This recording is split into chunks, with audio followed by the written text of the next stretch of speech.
Hello नमस्ते सबैजनालाई। म विशाल पुन फेरि पनि आइपुगेको छु रोड अपडेट लिएर। आज चाहिँ जमसुङबाट धुम्बा लेक जाने बाटो चाहिँ म देखाउन खोजिराखेको छु हजुरहरूलाई। हामी चाहिँ जमसुङ बजार कटेपछि चेकपोस्ट आएपछि हामी चाहिँ लेफ्ट साइडमा लिनुपर्छ। उता जमसुङबाट आउँदाखेरि राइट साइडमा लिनुपर्छ। पुरै पिच छ बाटो, थोरै पुल बन्नको कारणले पुल बन्दैछ, त्यसमा चाहिँ अलिकति अफरोडै हिँड्नुपर्छ थोरै, तर मजाले जान्छ गाडीहरू चाहिँ। ढुक्क तालले जस्तो सुकै गाडी पनि जान सक्छ। आज चाहिँ नयाँ भिडियो ल्याएको छु। जमसुङबाट धुम्बा लेकसम्मको रोड अपडेट ल्याएको छु मैले। हजुरहरूले फुल भिडियो हेरिदिनु होला।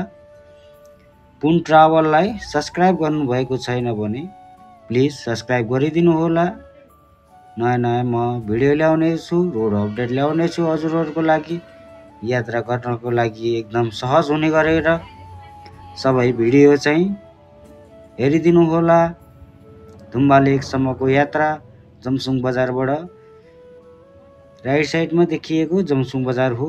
अहिले चाहिँ जमसुङ बजारबाट हामी चाहिँ माथि लागिसकेका छौँ। हामी धुम्बा लेकतर्फ